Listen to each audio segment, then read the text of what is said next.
Bueno, pues bienvenidos y bienvenidas al mundo cuántico. Bienvenidos y Eso para bienvenidas al mundo todo. cuántico.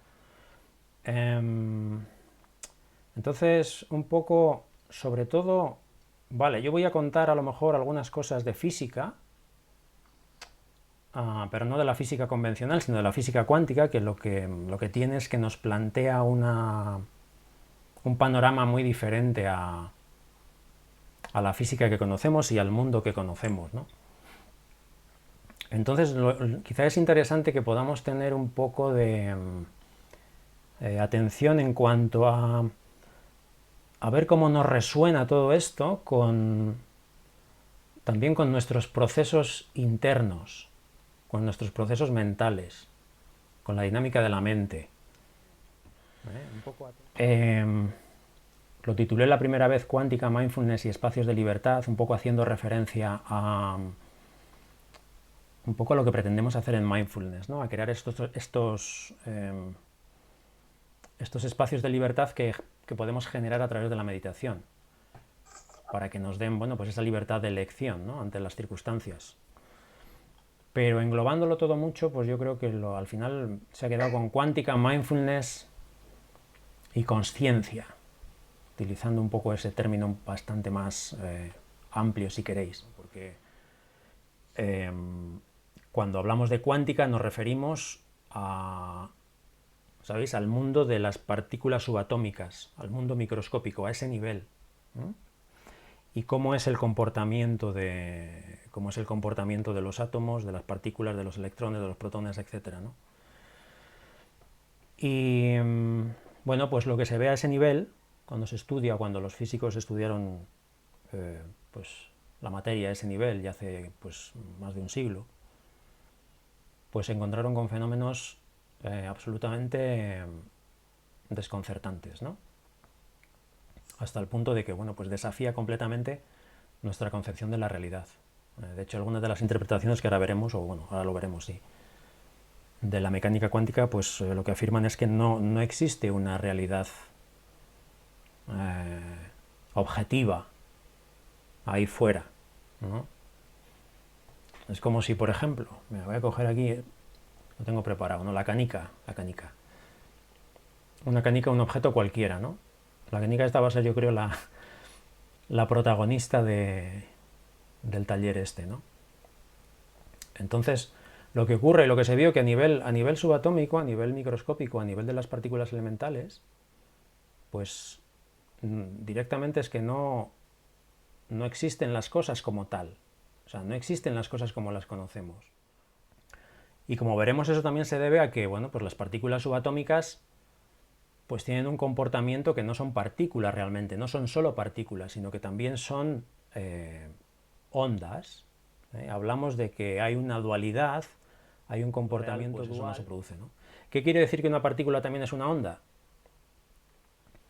Pues quiere decir que tiene la propiedad de estar, por decirlo así, completamente desparramada por el espacio. Imaginad la canica, que en algunos momentos se comporta como una partícula que la tengo en un punto, localizada, pero otras veces es una onda, es decir, está como una nube por toda la habitación, ¿no? Sin una localización precisa. Eso es muy curioso también. Entonces, claro, a ese nivel, estos objetos, que no son objetos realmente, estos objetos, partículas, ondas, que no son objetos como tal, pues empiezan a parecer un poco a mí es la sensación que me dio cuando yo leí este libro y cuando yo empecé con esto, ¿no? Y también quiero contarlo así un poco en primera persona lo que yo he vivido. Se empiezan a parecer un poco a los pensamientos, ¿no? A lo que ocurre a nivel mental, a lo que ocurre en nuestra mente. La experiencia de los pensamientos, por ejemplo, es un tanto misteriosa también, ¿no? Es como que no sabes muy bien qué localización tienen, cómo surgen, cómo se desarrollan. Están quietos, se mueven, no hay una localización precisa, no hay una imagen definida muchas veces, ¿no? O sea, después se diluyen. Entonces es un mundo que, y algunos físicos apuntaron eso, algunos físicos cuánticos apuntaron a que había un paralelismo o un parecido, o cierta analogía entre los fenómenos cuánticos y los procesos mentales. Y eso lo iremos viendo un poco, ¿no? También. Entonces, bueno, tenemos como dos formas diferentes de conocer las cosas, que son como dos perspectivas diferentes, o dos formas diferentes de acercarnos a la realidad o de describirla o de estudiarla.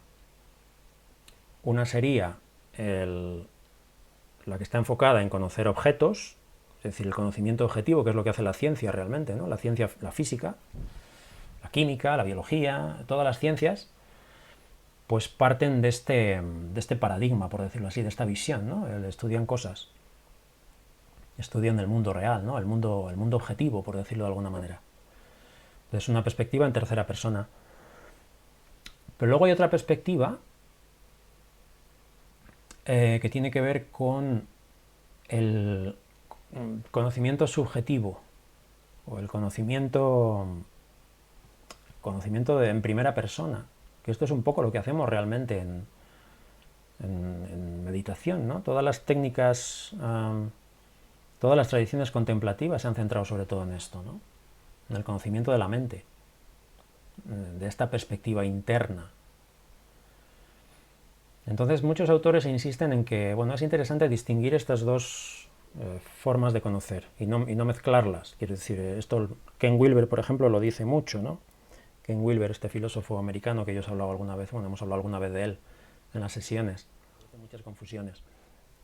Pero, curiosamente, la física cuántica, o a través de la física cuántica, quizá, pongo entre paréntesis, porque aquí todo es quizá, ¿no? Aquí todo es quizá, quizá hay un encuentro entre estas dos perspectivas, o estos dos mundos, o estas dos formas de conocer, porque, bueno, como veremos, es de crucial importancia, en física cuántica es de crucial importancia el papel del observador. Si habéis leído alguna vez algo de física cuántica, la función del observador, ¿no? Lo que realmente hace el observador que está haciendo el experimento, ¿no? Vale, estáis, vale. Bueno, estas son algunas preguntas que nos podemos plantear, que yo me he planteado y que os las lanzo aquí. A ver, vamos a ver, y este es un poco el punto de partida también para hacer esto, la motivación para hacer el taller este. A ver, ¿podemos realmente conectar la meditación, es decir, el mundo de la mente, el mundo interno, esto que decíamos antes, hace un momento, con la cuántica, con una ciencia como la física cuántica, o con una teoría como la teoría cuántica? Y si es así, si se puede hacer, ¿de qué manera se puede hacer? ¿De qué forma? Otra pregunta posible, ¿tiene el funcionamiento de nuestro cerebro una base mecanocuántica? Es decir, ¿está basado el funcionamiento del cerebro en la mecánica cuántica? Bueno, esto es algo que han estudiado algunos físicos, algunos investigadores, y luego voy a comentar alguno sobre eso también. ¿Por qué podemos pensar que ha de haber una conexión entre la cuántica y la mente? Gran pregunta, ¿por qué? ¿Por qué? Bueno, ahora vamos a ver algunas cosas de por qué. Algunos problemas, bueno, problemas entre comillas yo lo pondría. Claro, nos podemos preguntar ¿qué es la conciencia o qué es la consciencia? Pregunta que se han hecho también algunos investigadores, filósofos, en fin, gente de diversas disciplinas. Algunos lo llaman el problema difícil, the hard problem en inglés, y se refiere a el problema de lo llaman los qualia. Los qualia son las cualidades subjetivas que se experimentan en primera persona. Por ejemplo, pues no sé, el sabor de una manzana que uno experimenta cuando se la come, ¿no? El color del cielo en una puesta de sol, por ejemplo. ¿Cómo surge eso? Y en definitiva, bueno, la gran pregunta es ¿qué es la realidad? ¿No? Pero es un problema ya, pues una pregunta casi, pues, filosófico, ¿no? De la filosofía prácticamente. Lo que todos los filósofos han estado intentando responder desde el principio de los tiempos. ¿Qué es la física cuántica, no? Vale. Pues es la física que estudia los procesos que ocurren y las leyes que se ponen de manifiesto a nivel subatómico, a nivel de las partículas elementales. Eso es la física cuántica. ¿Vale? Que son muy distintas, como decíamos al principio, son muy distintas de las leyes que todos conocemos y que experimentamos, por decirlo así, en el mundo nuestro que conocemos de todos los días, ¿no? En el mundo de las canicas normales, ¿ves? Las canicas. Esa es la idea. Esa es la idea. No podemos aplicar, por ejemplo, la canica esta. A ver, clase de física. La canica, ¿por qué está aquí inmóvil ahora? Tienes tu sujeta. Vale. Vale. Vale. Si la si la soltase, ¿qué pasaría? Se caería. Vale. Por la fuerza de la gravedad. Muy bien. Entonces, ¿qué quiere decir? ¿Por qué está quieta entonces? Pues porque hay dos fuerzas opuestas. Una, la gravedad, que es la que tira para abajo, ¿no? Y la otra, la de sujeción, que es la que es igual que la de la gravedad y que impide que se suelte. Entonces, ¿qué quiere esto decir? Bueno, si quiero estudiar la canica, por ejemplo, si quiero estudiar el movimiento de la canica ahora y cuando la suelte y cuando sea, ¿qué tengo que hacer? Pues en física solemos hacerlo así. Tengo que definir el estado del sistema. ¿Y cómo defino el estado del sistema? Pues tengo que definir unas variables de la canica, por ejemplo. Sencillo. Pues la posición. Puedo definir la posición de la canica. Yo aquí, por ejemplo, puedo medir la distancia que hay de la canica al suelo, la distancia que hay de la canica a cualquier pared de la habitación, ¿no? Y la velocidad ahora 0, porque está quieta. Entonces, con esos datos y sabiendo cuál es la fuerza que hay aquí presente o actuando, que es la fuerza de Newton, ¿no? De la gravedad, pues ya con esos datos puedo saber el movimiento de la canica y puedo predecir el movimiento de la canica en cualquier momento del tiempo. Y eso sería suficiente para estudiar el sistema. En cambio, en física cuántica, eso no es así. No se puede hacer eso. ¿Cómo defino yo mi sistema cuántico de un electrón, por ejemplo? No lo puedo hacer así como he hecho con la canica, que defino la posición y la velocidad. Eso no lo puedo hacer. Lo tengo que definir de otras maneras, según las reglas de la física cuántica, que ya lo veremos a lo mejor más adelante en los siguientes días, que es la función de onda, que bueno, ya veremos lo que significa la función de onda y demás, es un poco abstracto. Oye, por cierto, una pregunta que se me ocurre ahora, que esto es lo que descubrió Newton. No, Newton descubrió que la manzana se caía al suelo, ¿no?, del árbol, y con eso dedujo que esa fuerza de caída de la manzana era la misma fuerza que atraía a los planetas y todo el movimiento celeste de los cuerpos celestes. Entonces, pregunta de examen. Si la canica se cae por la fuerza de la gravedad cuando la suelto, ¿por qué la luna no se cae? Ahí estamos. La luna realmente, la respuesta es, la luna realmente se está cayendo hacia la Tierra. Pero no lo vemos, no vemos que caiga porque está girando alrededor. Entonces, al girar alrededor, hay una fuerza centrífuga, que sabéis que todo lo habéis experimentado probablemente cuando os habéis montado en un tío vivo, que va muy rápido, una fuerza hacia afuera del círculo. Y entonces esa fuerza es igual que la gravedad que atrae a la luna. Entonces es lo mismo que lo de la sujeción con las manos. Una fuerza contrarresta a la otra. En este caso, la fuerza centrífuga contrarresta a la fuerza de la gravedad, pero para eso necesitamos que la luna esté rotando. A nivel cuántico todo es muy diferente. Las cosas empiezan a ser bastante difusas. No hay objetos como tal.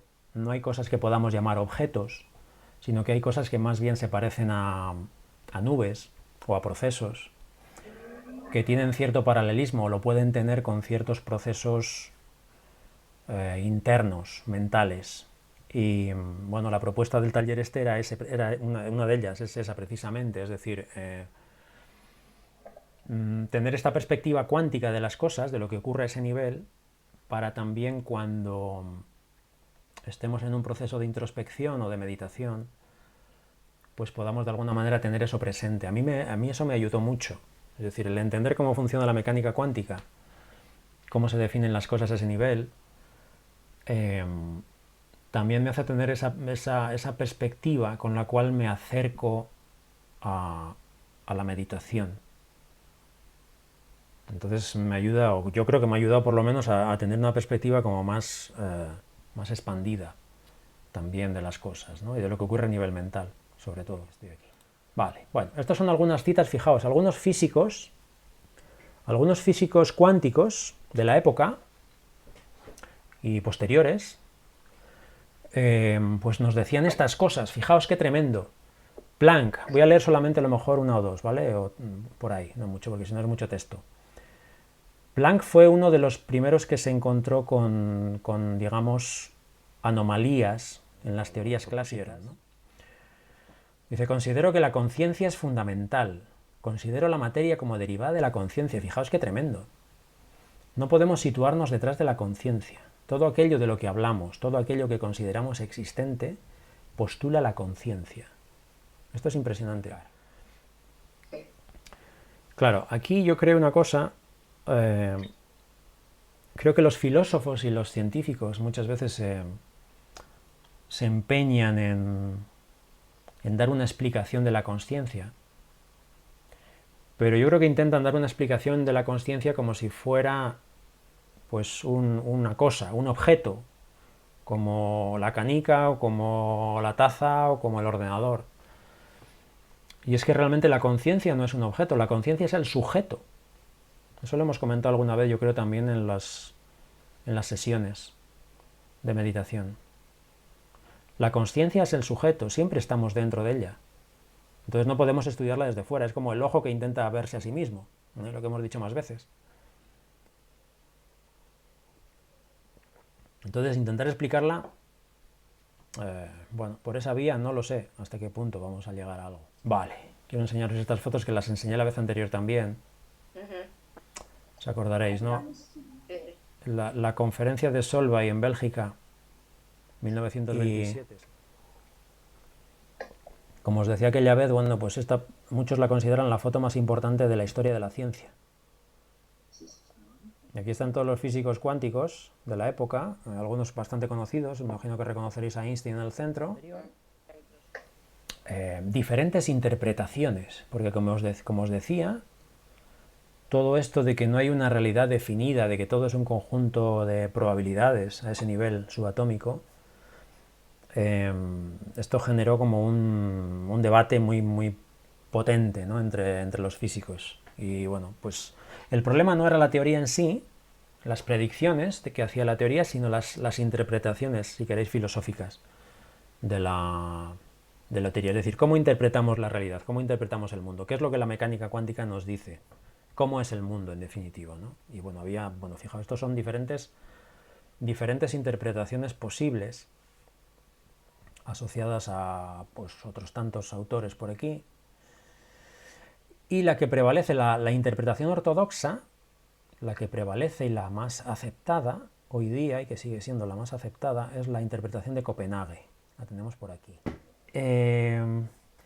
Y no entra mucho, esta interpretación no entra mucho en filosofías ni en planteamientos.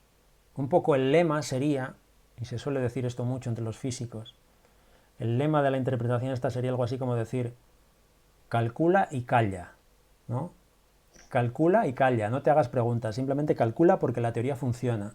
No entremos a debatir la naturaleza de la realidad, ni de la mente, ni de la conciencia, ni el papel de los observadores, ¿no? Calcula y calla. Y bueno, a ver, y esto es un poco lo que prevalece, de hecho, cuando uno estudia física en la facultad, esto es así, quiero decir, este tema que estoy planteando yo aquí ahora, esto es implanteable. O sea, me tomarían por, no sé, creo que no ha cambiado la cosa desde mi época, ¿eh? Lo cual es una pena porque, a ver, a mí lo que realmente me motiva y no sé, me ilusiona y me apasiona de esta teoría es pues todo lo que conlleva, ¿no? Todo lo que estamos hablando, el papel de la conciencia, el papel del observador. ¿Qué implicación tiene todo esto, ¿no? A nivel de nuestra visión subjetiva. Que si no nos planteamos esto, ¿con qué nos quedamos? ¿Solamente con los cálculos? Sí, muy bien, pero claro. ¿eh? Un poco más aburrido entonces todo. Y fijaos, este puede ser un primer, se me ocurre que puede ser un primer aprendizaje que podemos sacar de todo esto, es decir, el aprender a convivir con contradicciones, con aparentes paradojas. La física cuántica es una física de constantes paradojas.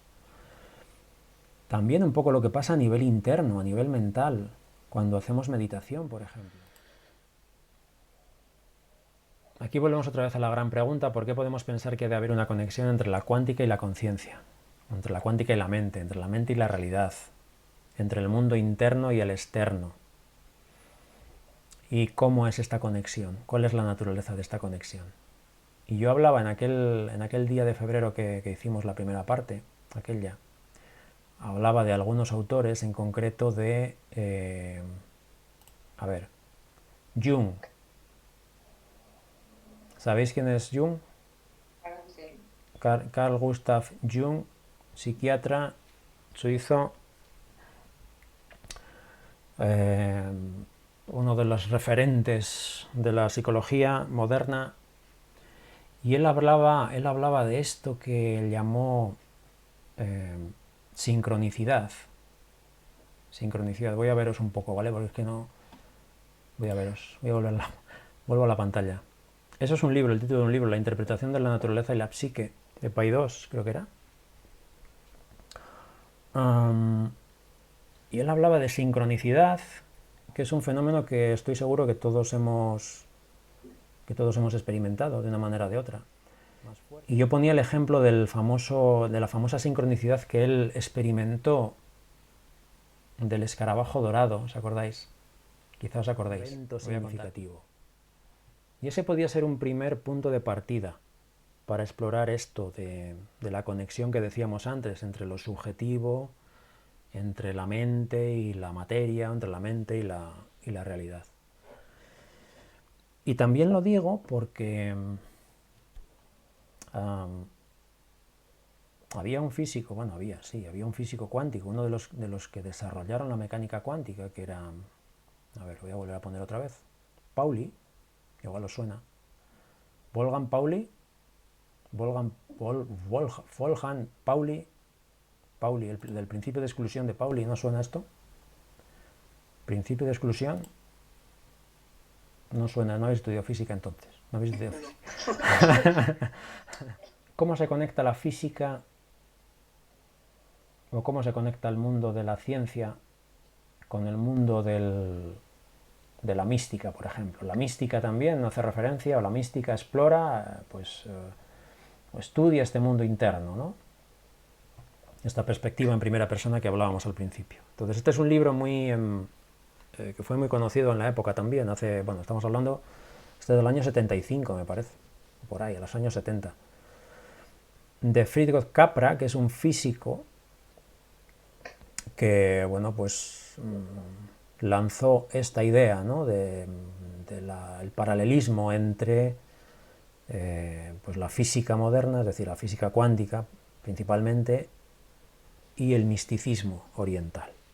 Entonces, y luego aparece en escena este hombre, que es otro físico, que es David Bohm, que fue discípulo de Einstein. Claro, había una corriente de físicos que no estaban de acuerdo con la teoría cuántica, o que pensaban que algo faltaba ahí, porque no podía ser que, creían ellos, no podía ser que el electrón, imaginad que la canica es el electrón, No podía ser que el electrón estuviese desparramado por el espacio por ahí como una onda y que no tuviese una realidad definida. No era una idea cómoda. Entonces postularon toda una serie de lo que llamaron variables ocultas. Entonces las variables ocultas, y uno de los que lo desarrollaron, de los que lo desarrolló fue David Bohm. Y esto se puede ver con este... Ah, también es conocido, claro, sí. Esta diapositiva es muy interesante, esta foto. Krishnamurti fue conocido David Bohm también por sus diálogos con Krishnamurti, que es un gurú, entre comillas, un maestro indio.